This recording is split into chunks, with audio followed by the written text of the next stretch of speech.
Hey everyone, I am so glad you're here today because we're going to talk about something that I think can change our relationships, our small groups, our friendships, and our student ministry as a whole.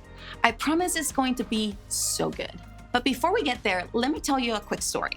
Have you ever had a bad day, week, or month? When I was younger, I had one of those months, a month where nothing was going the way I wanted. And it sent me into this really awful mood. It was one of those times when you start to reevaluate your whole life. I often found myself asking, what is happening? These days, I look back at the time of my life and I am grateful for what came from the experience. But when I was in it, I was no fun. The once happy, sunshiny Esther was replaced by a drone, and not even the cool kind. For that time in my life, the party definitely did not start with me. In fact, you would not find me anywhere near a party. Maybe you've been there. In fact, maybe you are in it right now. And if you are, I'm sorry.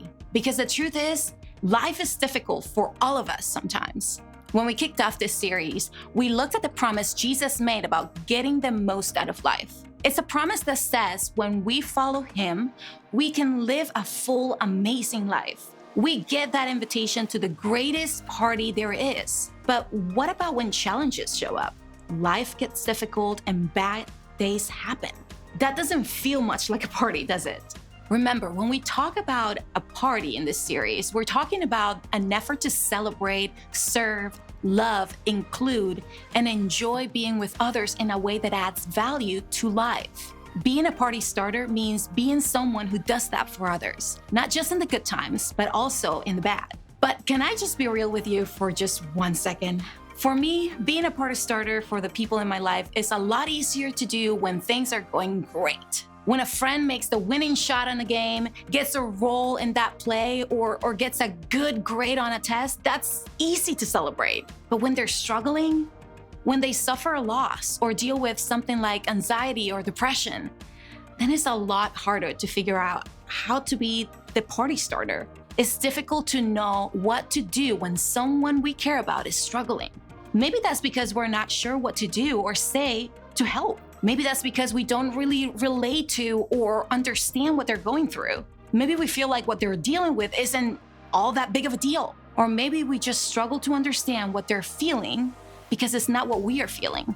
But if part of being a party starter means showing up for others no matter what, then we've got to figure out how to do that no matter what. No matter what challenges they're facing, no matter how they're struggling, no matter if you're unsure how to help, no matter if we understand or not. So how do we do that? So here's the good news. Knowing how to relate to other people in their challenges and suffering isn't a new problem. In fact, as long as people have existed, they've struggled not just with pain, hardship, and difficulties, but with understanding how to help one another through it. Thousands of years ago, people were going through a really difficult time. There was a lot of pain, a lot of suffering, a lot of challenges, and a lot of sadness. And this season, a lot of people felt like nobody was there for them, including God.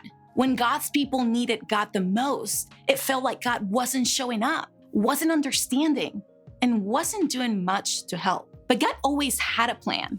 And at that time, God's plan was to do something unexpected, to remind people then and us today that in their pain and suffering, God was there. The plan? Well, it was Jesus. If you spent time at church during Christmas season, this part of the story may be familiar to you. In their struggles, the people were waiting for someone to show up. God showed up by sending Jesus. And that's why we celebrate Christmas. Back then, God used prophets to pass on his message to his people. They were like spokespeople for God. They represented God's voice. God spoke through them. And Matthew, one of Jesus' followers, quoted a prophet named Isaiah who said this, "Look, the virgin will conceive a child. She will give birth to a son, and they will call him Emmanuel," which means God with us. So maybe for some of us, this may seem like a familiar verse, but don't miss the meaning here.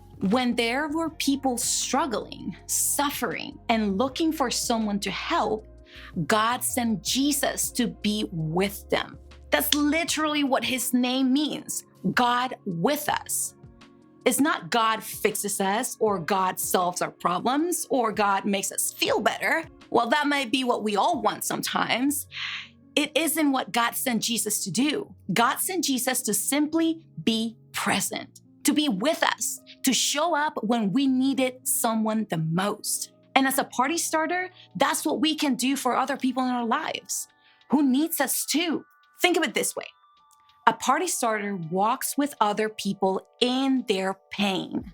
When our friends are struggling, when the people in our lives are suffering, when our loved ones are experiencing heartbreak, pain, or loss, when we see people around the world in really difficult situations, we don't have to wonder what to do. We can follow God's lead and simply show up. We can be present. We can just be with them. Doing that actually means showing empathy. And empathy means we have the ability to understand and share in what other people are feeling. It's the willingness to just show up and be with someone in the middle of what they're going through. And that's it. We don't have to have all the right words, have the answers to fix the problem, or even be able to relate to what they're facing. All we have to do is show up, and empathy moves us to do that. Now, maybe you're thinking, can showing up really makes that much of a difference? Well, I know it can because it definitely did for me. Okay, let's go back to my story. And I'll be honest, I was depressed. I barely ate, I slept most of the day, and I did not leave my room for almost a month. Some of my friends noticed and called me. I didn't answer. So they called my mom, and my mom was so worried about me that she asked them to come over and help me, shake me up, pull me out of the dark. My friends Ryan and Yanni came to my house. They pulled me out of my house and took me to IHOP. They made me eat and talk. In the beginning, I was reluctant to talk. So we just sat there. But then they started to remember the silly things we used to do, and it made me laugh for the first time in a month. After that, they kept showing up. Yanni would come over to keep me company, and we would try to cook dinner and burn it every single time. Their showing up was the best thing that ever happened to me. I was in such a deep grief and sadness that I was not able to reach out and ask for help. To be honest, I was wallowing in it. I didn't want anyone to pull me out. Also, I didn't think I mattered to anyone. So I desperately needed someone to shake me out of it. My parents tried, but I don't know about you. Sometimes I have selective hearing when it comes to logic and truth coming out of my parents. So I needed someone outside of my family to come along and remind me who I was. And it wasn't that we had a deep philosophical talks about, who we are. We just talk about all the funny, dumb things that we used to do. And I needed someone to make me laugh and do silly things like cook dinner when I knew for a fact that all I was capable of was just burning water. See what I mean? They noticed and cared enough to show up. That's empathy in action. And that's what a party starter does. And that is what I want to challenge you, all of us, to do. First, notice those who are struggling. Open your eyes to what is happening in the lives of those around you. Who's struggling? Who is having a rough time? Who is going through a hard season? Who just seems like they're having a lot of bad days? Pay attention to the people around you who might need a friend right now. Then care about what they're going through. Some of you are naturally empathetic people. You feel what other people are feeling and care a lot about what they're going through. And for others of you, getting into what people are going through just doesn't come naturally. And that's okay. Either way, we can ask God to help us grow in caring about what people around us are going through.